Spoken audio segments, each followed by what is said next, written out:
क्योंकि ऊपर वाला वो नहीं करता जो आपको अच्छा लगता है, बल्कि वो करता है जो आपके लिए अच्छा होता है। नमस्ते दोस्तों, मेरा नाम है आरजे कार्तिक। आपके लिए एक छोटी सी कहानी, एक सेल्स मैनेजर की जो पिछले 2-2.5 साल से कंपनी में काम कर रहा था। वो हर चीज के लिए ऊपर वाले का धन्यवाद करता था। उसको लगता था कि उसकी जो जॉब लगी है ऊपर वाले की कृपा से लगी है। हर पल के लिए, हर क्षण के लिए, हर मोमेंट के लिए ऊपर वाले का थैंकफुल था। घर से निकलता था ऊपर वाले को प्रणाम करके, वापस पहुंचता था प्रणाम करता था, आपने मुझे पहुंचा दिया घर पर। हर चीज के लिए ऊपर वाले की कृपा मानता था। इतना स्पिरिचुअलिटी में यकीन रखता था। लेकिन कभी कभी उसके साथ में बुरा हो जाता था। उसे लगता था कि पता नहीं क्या चाहता है ऊपर वाला। 2-2.5 साल से एक ही कंपनी में काम कर रहा था। तनख्वाह बढ़ी नहीं थी, सैलरी नहीं बढ़ रही थी। वो सोच रहा था कहीं और काम मिल जाए। उसे कहीं से एक बार पता चला था कि जॉब है वहां पर, और एक व्यक्ति का कॉल भी आया था कि मैं आपसे फाइनल इंटरव्यू के लिए कॉल करूंगा आपको। उसने डेट बता दी थी, टाइम उसने बताया नहीं था कि मैं आपको कॉल करता हूं। टाइम उसको पता नहीं था किस वक्त कॉल आएगा। तारीख जो थी वो आने को थी। अगले दिन उसे वो इंटरव्यू के लिए कॉल आने वाली थी। बहुत एक्साइटेड था कि इस कंपनी से पीछा छूटेगा। उसने थोड़ा जल्दी का अलार्म लगाया सुबह के लिए कि जल्दी जगूंगा, तैयार होकर ये फर्स्ट क्लास इंटरव्यू के लिए। उसने दिमाग में रख लिया क्या क्या सवाल पूछ सकते हैं, क्या जवाब देने, सब कुछ। लेकिन अगली सुबह जब वो जगा तो जिस समय का उसने अलार्म लगाया था सुबह 5 बजे का, वो पता नहीं कब बजी 5, उसकी नींद खुली 7, 7:30 बजे।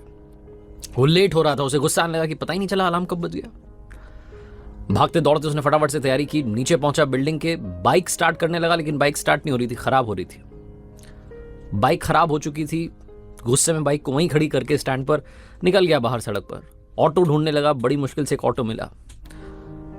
ऑफिस पहुंचा तो लेट हो चुका था। बहुत गुस्से में था, जैसे जैसे काम कर रहा था। एक्साइटेड था कि बस वो कॉल आ जाए तो मेरी इस कंपनी से पीछा छूट जाए, मैं कहीं और काम करूं। लंच होने को आया लेकिन कॉल नहीं आया। लंच टाइम में ऑफिस की कैंटीन में पहुंचा। वो सुबह सुबह जल्दी निकला था तो टिफिन भूल गया था। कैंटीन में पहुंचा तो वहां पर ताला लगा था, कैंटीन बंद पड़ी थी। इसे और गुस्सा आ रहा था कि क्या दिन जा रहा है, आज का बेकार दिन है। कहीं से इसने सैंडविच ऑर्डर किया। खराब सा गंदा सा सैंडविच आया।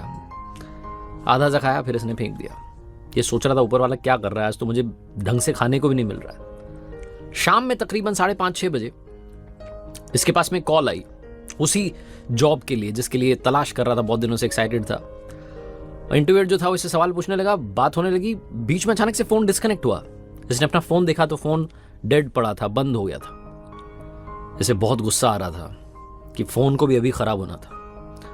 फाइनली दिन खत्म हुआ। शाम में जब घर जा रहा था सोच रहा था कि जाकर के आराम करूंगा, बहुत हो गया, पूरा दिन सर दर्द रहा मेरा। घर पहुंचा, खाना वाना खा करके बिस्तर पर पहुंचा और बिजली चली गई। अब इसका गुस्से का पारा और बढ़ गया कि ऊपर वाले, मैं आपको इतना मानता हूं, इतना चाहता हूं, आप क्या कर रहे हैं मेरे साथ। गुस्से में पता नहीं कब इसको नींद लग गई और सपने में भगवान से बात कर रहा था और भगवान से कह रहा था आप क्या चाहते हैं मेरे साथ। मैं आपका इतना बड़ा भक्त हूं, इतनी पूजा पाठ सब कुछ करता हूं, आप पता नहीं क्या कर रहे हैं। आज का दिन कितना खराब था।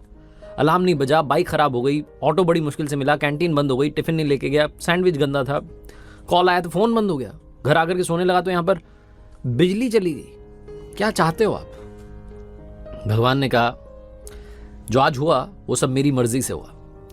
मैंने जानबूझ करके अलार्म कब बजा तुझे पता ही नहीं चलने दिया। तेरी बाइक मैंने ही खराब कर दी।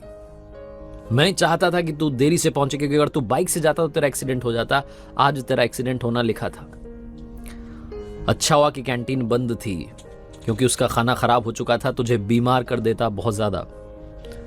और वो जो कॉल आई थी ना, जिसकी वजह से तू बड़ा परेशान हो रहा है कि मेरी बात नहीं हुई, वो एक नंबर का घोटालेबाज है। नौकरी के नाम पर तुझे ठगने वाला था, इसीलिए तेरा फोन मैंने बंद करवा दिया। और ये जो बिजली चली गई, आज अगर बिजली आ रही होती तो तेरे घर में शॉर्ट सर्किट की वजह से आग लग जाती। तू मेरा बहुत बड़ा भक्त है ना, इसलिए तुझे बता रहा हूं, सबको नहीं बताता हूं। और हाँ, याद रखना, तू मुझ पर भरोसा करता है तो भरोसा करता रहे। जिंदगी में कभी भी तेरा बुरा नहीं होने दूंगा। अचानक से इसकी नींद खुली और ये ऊपर वाले को फिर से थैंक यू करने लगा।